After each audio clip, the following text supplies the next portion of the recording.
சங்கீர்த்தனையாக புனிதனில் பிறந்த குரு நாராயண சொரூபமே நாமம் தரித்த தேவா.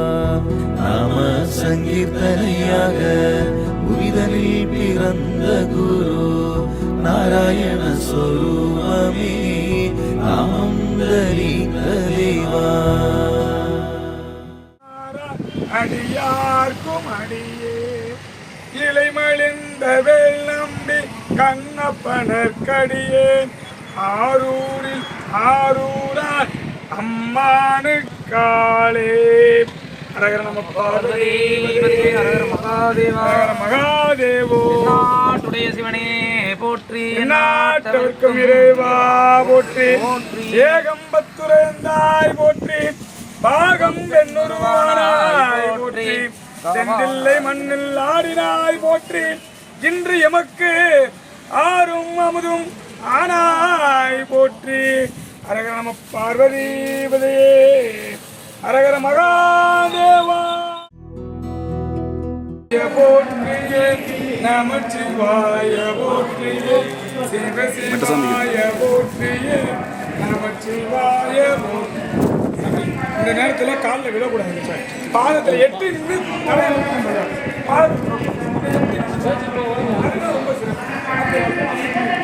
அதான் சிவாய ஓம் நம சிவாயவே ஓம் நம சிவாயவே ஓம் நம சிவாயவே ஓம் நம சிவாயவே ஓம் நம சிவாயவே ஓம் நம சிவாயவே ஓம் நம சிவாயவே ஓம் நம சிவாயவே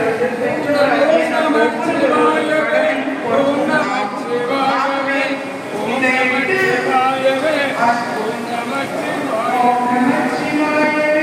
ஓம் நம சிவாயவே ஓம் நம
தயவு செய்து ஆங்காங்கே இருப்பவர்கள்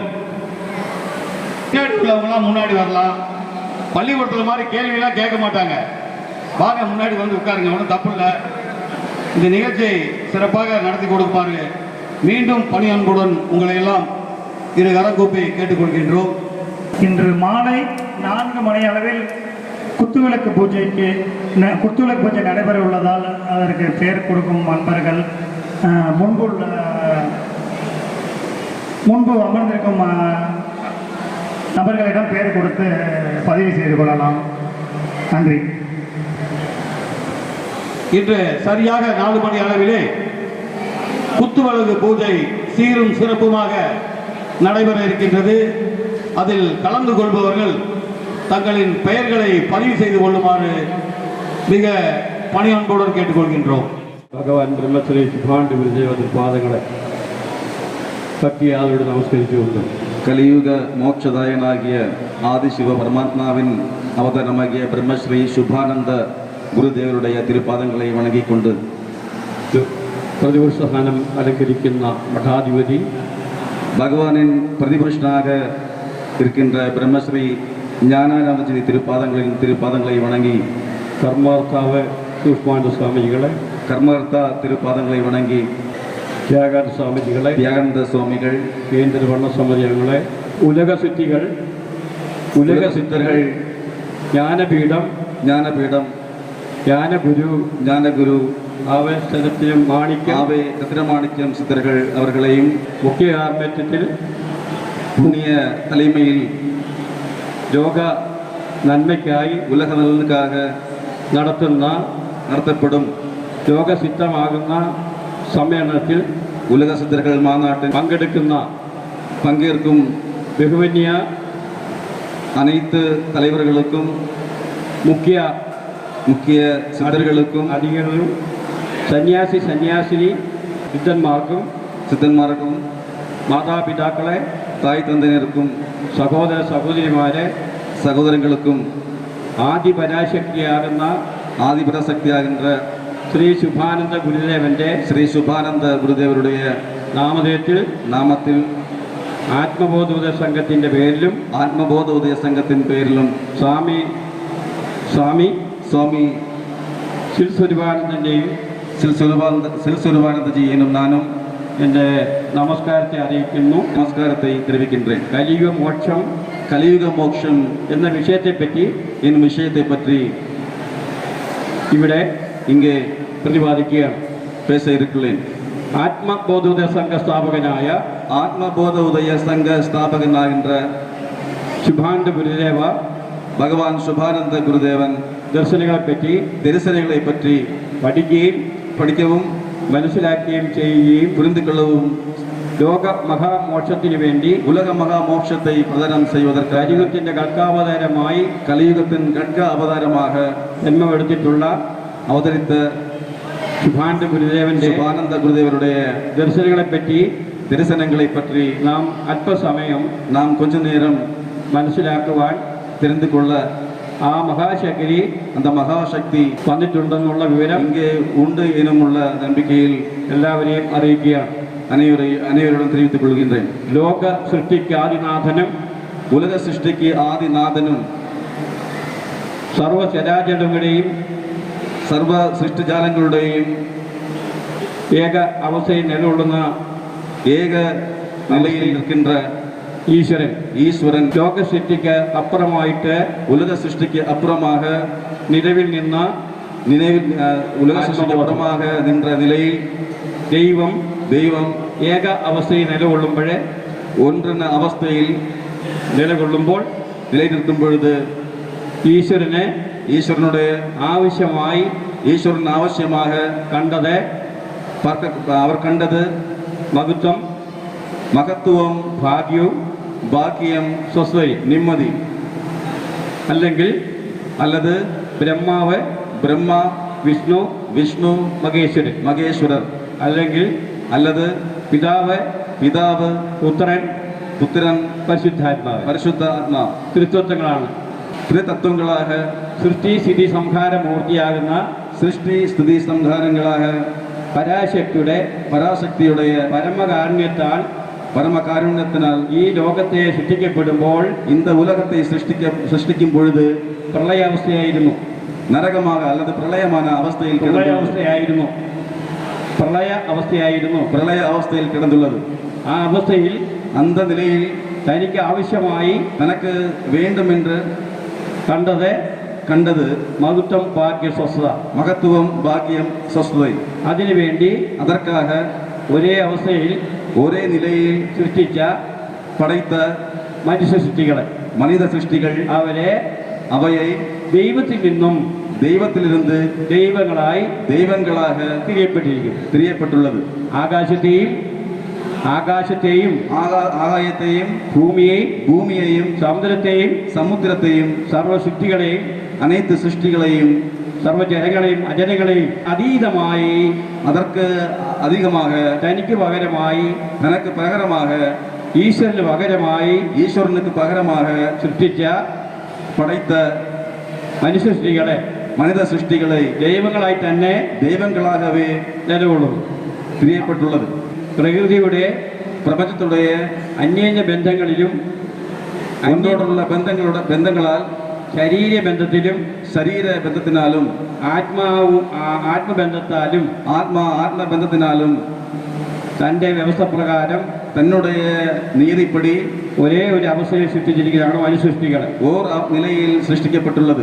അവതാര പുരുഷന്മാരെ അവതാരങ്ങളുടെ ഇവിടെ ജന്മമെടുത്തതിൻ്റെ അവതാരങ്ങൾ ഇങ്ങ് ജന്മമെടുത്തുള്ളത് ഉദ്ദേശം, അതിന് നോക്കം, അതിൻ്റെ ലക്ഷ്യം, നോക്കം, അതിൻ്റെ ലക്ഷ്യങ്ങളെ സംബന്ധിച്ച് അത് നോക്കത്തെ സംബന്ധിച്ച് നമ്മൾ മനസ്സിലാക്കണം. നാം പുரிந்து കൊള്ള வேண்டும். നാം ആരാണ്, നാം യാര് എന്നുള്ള നാം യാര് എന്നുള്ള ചിന്തனை നമുക്കുണ്ടാകണം. നമുക്ക് ഉണ്ടാക வேண்டும். അനേത്ത് പക്ഷി ജീവജാലങ്ങളും ഈശ്വരനുடைய ജീവൻ ഉൾക്കൊള്ളുന്നു, ജീവസ്വരൂപം. എന്നാൽ അതീതമായിട്ട് അതற்கு അതീതமாக തൻ്റെ ഒരേ അവസ്ഥയിൽ തന്നുடைய ഒരേ നിലയിൽ സൃഷ്ടിച്ച മനുഷ്യസൃഷ്ടികൾ, പടൈത്ത മനിത സൃഷ്ടികൾ ദൈവങ്ങളാകുന്നത്. ഈ ദൈവങ്ങളാകുന്ന മനുഷ്യസൃഷ്ടികൾ ദൈവങ്ങളാകുന്ന മനിത സൃഷ്ടികൾ ഇന്ന് ജാതിയുടെയും ജാതി മതങ്ങളിനാൽ മതത്തിൻ്റെയും മതത്തിനാലും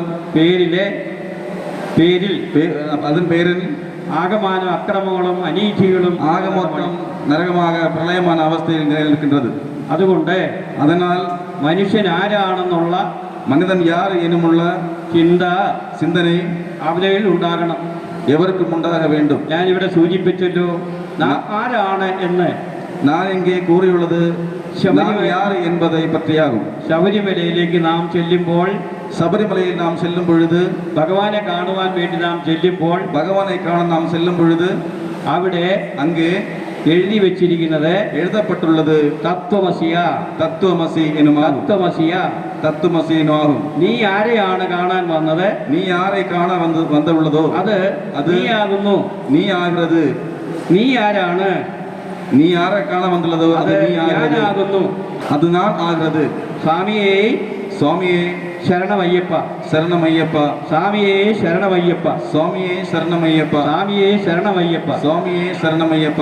അപ്പോൾ അതിനെപ്പറ്റി നമ്മൾ പഠിക്കുമ്പോഴേ, അപ്പോഴത് അതേപ്പറ്റി പഠിക്കുമ്പോഴേ ആരാണ് സ്വാമി, യാറാകുന്നത് സ്വാമി.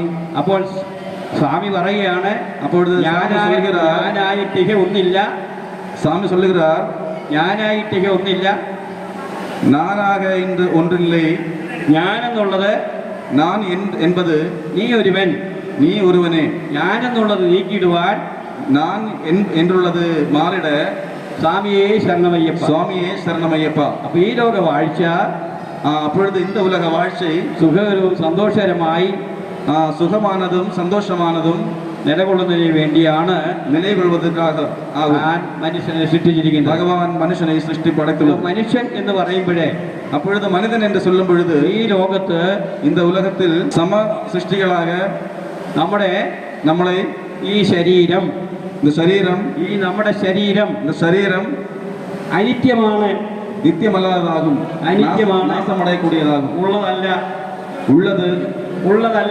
അത് ഉള്ളതല്ല, ഉണ്ടാക്കിയതാണ്, അത് ഉണ്ടാക്കപ്പെട്ടതാണ്. അത് എന്തിനാണ് താനിങ്ങനെ ഉണ്ടാക്കിയത്, അത് എതற்காக പടയ്ത്തുള്ളത്, തനിക്ക് സഞ്ചരിക്കുവാൻ, തന്നെ അറിയാവുന്നത്. இந்த ശരീരം ഈശ്വരന് സഞ്ചരിക്കുവാൻ, ഈശ്വരനൊക്കെ വസിപ്പதற்காக. അപ്പോൾ ഈശ്വരന് സഞ്ചരിക്കുവാൻ, ഈശ്വരനൊക്കെ വസിപ്പதற்காக മനസ്സിലാക്കണം. അപ്പോൾ നാം தெரிந்து கொள்ள வேண்டும். അകം ബ്രഹ്മസ്യ, അഹം ബ്രഹ്മസ്യ. അപ്പൊ നമ്മുടെ ഉള്ളിൻ്റെ ഉള്ളിലാണ് സാക്ഷാത് സ്വരൂപനായ ജഗദീശ്വരൻ. അപ്പോൾ നമ്മുടെ ഉള്ളിൽ அமைந்திருக்கும் സാക്ഷാലുള്ള அந்த പരമാത്മാ, അത് ശിവൻ ഹൃദയത്തിലാണ്, இதயத்திലാകും കൂടിക്കൊള്ളുന്നത്, വസിക്കുന്നത് എന്നുമുള്ള അറിവ് നമുക്കുണ്ടാകണം. അറിവ് നമുക്ക് ഉണ്ടാക வேண்டும். அந்த அறிவு ഗുരുവിൽ നിന്നുണ്ടാകണം, ഗുരുവിലിருந்து ഉണ്ടാക வேண்டும். അത് പ്രാവർത്തികമായി നാം പ്രവർത്തിക്കേണ്ടിയിരിക്കുന്നു. അത് നടയമായിപ്പെടുത്തുവதற்கு അപ്പൊ നമ്മുടെ ശരീരത്തിനുള്ളിൽ നിവസിക്കുന്ന ഈശ്വരൻ, നമ്മുടെ ശരീരത്തിനുള്ളിൽ വസിக்கின்ற அந்த ஈஸ்வரன், ഞാനിവിടെ സൂചിപ്പിച്ചത് ഇഹം പരം രണ്ട് ലോകമാണ്. நான் இங்கு சொன்னது இகம் பரம் രണ്ട് ലോകമാണ്. இன்னும் ரெண்டு உலகங்களை பற்றியாகும். ഇഹം ഈ ലോകത്തിൽ നിന്നും, இந்த உலகத்தில் இருந்தும், പരം ആ ലോകത്തിൽ നിന്നുമാണ്. அந்த உலகத்தில் இருந்துமாகும். അപ്പോൾ ഈ ശരീരം എന്ന് പറയുന്നത് അഗ്നി, വായു, ആകാശം, ഭൂമി, ജലം. அப்பொழுது இந்த உடம்பு என்பது அக்னி, காற்று, ஆகாசம், பூமி, വായു, ആകാശം, ഭൂമി, ജലം. ஆகாசம், பூமி, ஜலம் என்னும் 5 பூதங்களாகும். ഇവ അഞ്ചിൽ എടുക്കപ്പെട്ടിരിക്കുന്ന ഈ മനുഷ്യരീരം, இவை 5ல் இருந்து எடுக்கப்பட்டது இந்த மண் சரீரம். ഈ മനുഷ്യരീരം இந்த மனித சரீரம் ഉള്ള വസ്തുവല്ല, உள்ளது அல்ல. നമ്മുടെ ശരീരം ഉള്ളതല്ല, நம்முடைய சரீரம் உள்ளது அல்ல, ഉണ്ടാക്കിയതാണ്, உண்டாக்கப்பட்டதாகும். അപ്പൊ ഇനി ഈ ശരീരത്തിനെ, அப்பொழுது இந்த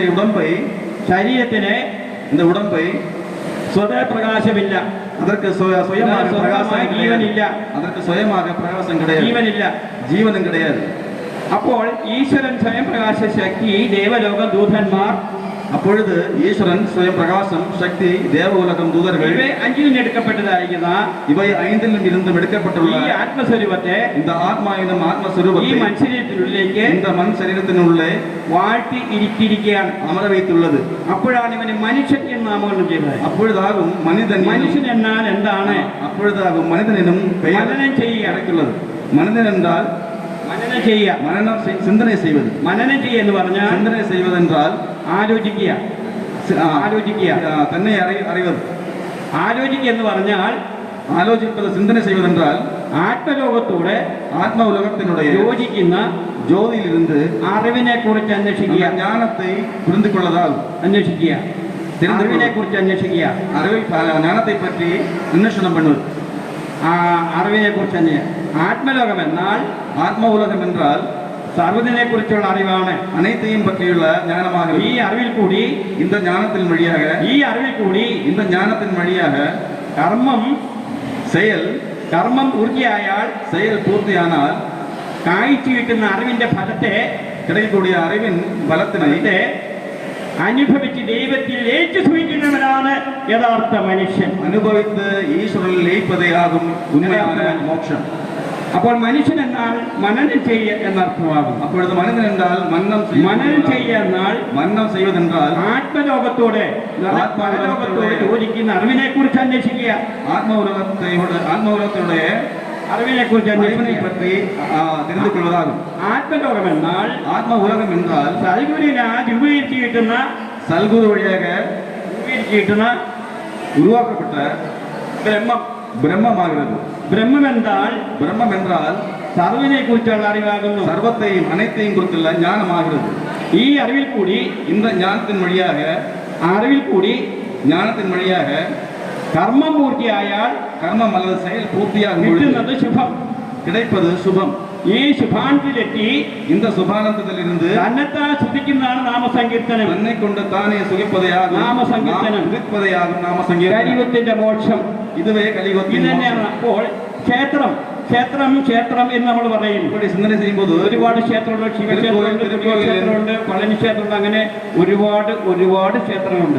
திருக்கோயில் என்று நம்ம கூறப்படுவதல்லவா, அதை பற்றி நீங்கள் புரிந்து கொள்ள வேண்டும். അപ്പോൾ ക്ഷേത്രം എന്താണെന്ന് നമ്മൾ തിരിച്ചറിയണം. அது கோயில் என்பது என்ன? എന്താണ് ക്ഷേത്രം? என்னதாகும் திருக்கோயில்? ഭഗവാൻ പറയുന്നു, ഭഗവാൻ சொல்லுகிறார், തന്നെ പൂജിക്കാതെ മറ്റൊന്ന് പൂജിച്ചാൽ തന്നോട് ബന്ധിപ്പാൻ ദൈവമില്ല. தன்னை பூஜிக்காமல் இன்னொன்றை பூசித்தால் தன்னுள்ள அந்த இறைவனை கண்டிட முடியாது. നാം സ്വയം അറിയണം. முடியாது. தன்னுடைய നാം ആരാണ്? നാം ആരുമല്ല ഇവിടെ.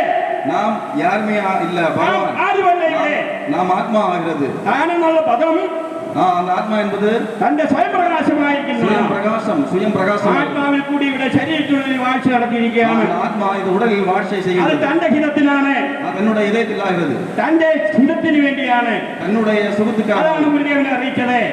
മനുജന്മം ജലത്തിലെ കുമ്പള പോലെ നിമിഷം കൊണ്ട് മാറിപ്പോകുന്നു. மனித ஜென்மம் என்பது ஜலத்தில் உள்ள நீர் குமளை போலது. நிமிஷம் கொண்டு அது மாறிவிடும். അതുകൊണ്ട് அதனால் ഈ ലോകത്തിൽ നമ്മൾ കടന്നു പോകുന്ന മുമ്പായി തന്നെ உலகத்திலிருந்து നമ്മൾ എവിടെ നിന്ന് വന്നു, உலகமாகும் இந்த உடம்பிலிருந்து விலகி നമ്മൾ എവിടേക്ക് പോകുന്നു, நாம் இறைவனை சேர வேண்டும். എവിടെ ചെന്ന് അവസാനിക്കും. സാധിക്കുന്നു നാം ഇത് എങ്ങനെ ചേര വേണ്ടും എന്ന് നാം തിരിച്ചറിയേണ്ടിയിരിക്കുന്നു. പുரிந்து കൊള്ള വേണ്ടും. ഞാനിവിടെ മുമ്പേ സൂചിപ്പിച്ചതുപോലെ നാം മുന്നമേ ഈ ക്ഷേത്രം എന്ന് പറയുന്നത് കാരണം ക്രേതയിലെയും ത്രേതയിലെയും ദാമുനിയിലെയും ക്ഷേത്രം അടച്ചു, കലിയുഗത്തിലെ ക്ഷേത്രം തുറന്നു. ആ കലിയുഗത്തിലെ ക്ഷേത്രം തുറന്നു കടന്നു വന്നു. ഇപ്പോഴത്തെ കലിയുഗത്തിൽ കലിയാക വർത്തന ചെയ്ത് വലിയ നമ്മുടെ ക്ഷേത്രം തുറന്നു. കലിയുഗത്തിന് ക്ഷേത്രമാകാൻ നാം മാറിയുള്ളൂ. അപ്പോൾ ആ ക്ഷേത്രം ഏതാണ് നമ്മൾ തിരിച്ചറിയണം. അപ്പോഴത് അന്ത നമ്മുടെ ഉടലാകും. അപ്പോൾ ക്രേതായുഗത്തിൽ തപസ്സും മോക്ഷത്തിന് വഴി ക്രേതായുഗത്തിൽ തപത്തിനാലും ത്രേതായുഗത്തിൽ യാഗത്തെ കൊണ്ടും താപരയുഗത്തിൽ പൂജയെ കൊണ്ടുമാകുന്നത്. കലിയുഗത്തിൽ നാമസങ്കീർത്തനം. കലിയുഗത്തിൽ നാമസങ്കീർത്തനയാകുന്നത്. ഈ ശരീരത്തിനുള്ളിലാണ് ഇന്ന് ശരീരത്തെ കൊണ്ടാകും ഈശ്വരൻ കുടികൊള്ളുന്നത്. ഇന്ന് ശരീരത്തിനുള്ളിലാകും ഈശ്വരൻ കുടികൊള്ളുന്നത്. അതാണ് ഞാൻ പറഞ്ഞത്, കണ്ണായ കണ്ണേ കനകക്കണ്ണേ നിന്റെ ഉള്ളിൽ കിടങ്ങുന്ന ஞானக்கண்ணே. அதுவே நான் முன்னே சொன்னேன், கண்ணான கண்ணே என் கனகக்கண்ணே என் உள்ளே வாழும் ஞானக்கண்ணே. ആ കണ്ണായ കണ്ണേ കനകക്കണ്ണേ നിന്റെ ഉള്ളിൽ കിടങ്ങുന്ന ஞானக்கண்ணே. അപ്പൊ ആ ഭഗവാൻ പറഞ്ഞിരിക്കുകയാണ്, ഭഗവാൻ சொல்லுகிறார், നിർമ്മലയാകുന്ന കന്യകമാർ പരിശുദ്ധமான அந்த ஆத்மாக்கள். അപ്പോൾ അത് നമ്മുടെ ഉള്ളിലാണ് സ്ഥിതി ചെയ്യുന്നത്. ஞானமாக அந்த ஆத்மா നമ്മുടെ പരമാത്മാവും ജീവാത്മാവും പരമാത്മാ ജീവാത്മാ ഒന്നല്ല, രണ്ടല്ല, അത് ഒന്നാണ്. ഒന്നാകുന്നത്. അതാണ് ഏകത്വമെന്ന ബോധം ഏവർക്കും ഒരുപോലെ ഏകെങ്കിലല്ലാതെ മോക്ഷം സിദ്ധമാകില്ല. பரமாத்மா ஜீவாத்மா என்பது ரெண்டல்ல, அது ஒன்றாகிறது. அதுவே பகவான் சொன்னார், அவர் பாடி காட்டினார். അപ്പോൾ നമ്മൾ മോക്ഷസിദ്ധമാകണം. ഏകത്വமான ബോധം. അപ്പൊ നമ്മൾ തന്നെത്താൻ അറിയണം. തന്നെത്താൻ അറിയ വേണ്ടും. തന്നെത്താൻ അറിയണം. തന്നെത്താൻ അറിയ വേണ്ടും. അപ്പൊ തന്നെത്താൻ അറിയുമ്പോൾ തന്നെത്താൻ അറിയും പൊഴുത് തന്നിലൊരു അറിവുണ്ടാകും. തന്നുള്ള ഒരു അറിവുണ്ടാകും. ആ തന്നിൽ അറിവുണ്ടാകുമ്പോൾ തന്നെ കൊണ്ട് തനിക്ക് എല്ലാം അടക്കി വാഴാൻ കഴിയും. അനേത്തും ഉള്ളടങ്ങി വാഴ മുടിയും. അത് ഈ കർമ്മം എന്ന് പറയുന്ന തത്വങ്ങളെ സംബന്ധിച്ച് കർമ്മ വഴിയെ നമ്മുടെ സന്യാസ വീരന്മാര് കർമ്മ വഴിയെ നൃത്തങ്ങളെ അവരെല്ലാവരെയും വെടിഞ്ഞുകൊണ്ട് സന്യാസിമാർ അനേത്തെയും വെടിഞ്ഞുകൊണ്ട് ത്യാഗം പണി സന്യാസം സ്വീകരിച്ചു. സന്യാസം സ്വീകരിച്ചുള്ളത് മറ്റുള്ള രക്ഷയ്ക്ക്, മനിത ഉലക രക്ഷയ്ക്കാക, അവരുടെ സമാധാന പുലർത്തിന് വേണ്ടി, അവരുടെ ജ്ഞാന വഴിയാക, അവരുടെ ശാന്തിക്ക് വേണ്ടി അവർ മനുഷ്യൻ ശാന്തി ഈ ശരീരത്തെ അവർ ബലിയർപ്പിക്കുകയാണ്. അവരുടെ ശരീരത്തെ ചെയ്യുகிறார்கள். അതാണ് നിഷ്കളങ്കം. അതുവേ നിഷ്കളങ്കം. ആ നിഷ്കളങ്കം എന്നുള്ള അവസ്ഥ அந்த നിഷ്കളങ്കം എന്ന നില അജീവത്തിൽ കൂടി ഗർഗാവതാരത്തിൽ കൂടെ അറിയിക്കുന്നവരാണ് അറിയിക്കപ്പെടുന്നത്. അപ്പോൾ ഈശ്വരൻ ഇവിടെ നമ്മളിൽ നിലകൊള്ളുകയാണ്. അപ്പോഴത്തെ ഈശ്വരനുடைய அந்த இதயம் நம்முடைய நிலைകൊள்கிறது. അർത്ഥം അതൻ നമുക്കറിയാം, ഇന്ന് ലോകത്തിൽ നമുക്ക് தெரியும், இந்த உலகത്തിൽ മദ്യപാനം, വ്യഭിചാരം, ഹിംസ, പരോധനം, വിഗ്രഹാരാധന പറയപ്പെടുന്ന 5 നീച കർമ്മങ്ങൾ കൂടെ മധുരന്തൽ, വ്യഭിചാരം, പരോധനം, ഹിംസ, വിഗ്രഹാരാധനയിലും വഴിയാക. അപ്പൊ വിഗ്രഹാരാധന നമ്മൾ ക്ഷേത്രത്തിൽ ഇരിക്കുന്ന വിഗ്രഹമല്ല. വിഗ്രഹ ആരാധന என்பது അത് ദേവന്മാരെ ക്ഷേത്രമാണ്. നമ്മുടെ ഒറിജിനുള്ള ക്ഷേത്രം, നമ്മുടെ ഉടലാകും ക്ഷേത്രം ഈ ശാസ്ത്രക്ഷേത്രമാകുന്ന ശരീരമാണ്. இந்த ശരീരമാകുന്ന ക്ഷേത്രം. അതാണ് തന്നെ പൂജിക്കാതെ മറ്റൊന്ന് പൂജിച്ചാൽ തന്നോട് ബന്ധിപ്പാൻ. അതുവേ തന്നെ പൂജിക്കാமல் இன்னொன்றை பூஜித்தால் தன்னுடன் ബന്ധിக்க ഇறைവൻ இல்லை. അപ്പോൾ മനുഷ്യരൊന്നാണ്. അപ്പോൾ മനുഷ്യൻ അനേകരുടെ ഒന്നാകുന്നത്. അതാണ് ഭഗവാൻ അറിയിച്ചത്, ഒരു ജാതി ഒരു മതം ഒരു ദൈവം എന്ന തത്വം. ഭഗവാൻ சொன்னது, ഒരു ജാതി ഒരു മതം ഒരു ദൈവം മനുഷ്യനുക്ക് என்பது. ഗുരുദേവൻ ഒരു ചെയ്താലും മറക്കരുത്. ഉദയമായി சொன்னது, ഒന്നാണ്. നാം അനേകമേ ഒന്നാകുന്നു.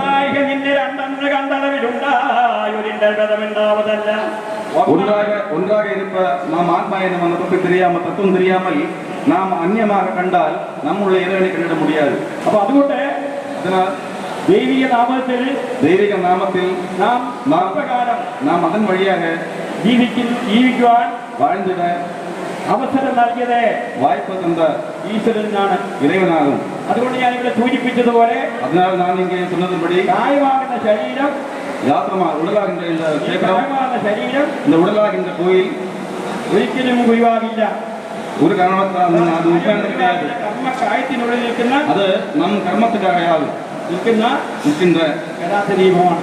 அந்த ஆத்மா என்பது நம் உடலினுள்ளே സർവശക്തനായ ദൈവം அந்த ஆத்மா என்பது நம் உள்ளே உடலினுள்ளே அணையாமல் இருக்கின்ற விளக்காகிறது. നമ്മുടെ ഗൃഹസ്ഥാശ്രമ ജീവിതം நாம் கிரகஸ்தாசிரமம் வழியாக ആ ഗൃഹസ്ഥാശ്രമ ജീവിതത്തിലെ கிரகஸ்தாசிரம ஜீவத்தின் வழியாக ഭാര്യയും ഭർത്താവും மனைவியும் கணவனும் കുഞ്ഞുങ്ങളുമായി ജീവിക്കുന്ന பிள்ளைகளுமாக வாழும் பொழுது ആ കുടുംബം அந்த குடும்பம் ദൈവ കുടുംബമാണ്, தெய்வ குடும்பமாகிறது, ഈശ്വര കുടുംബമാണ്.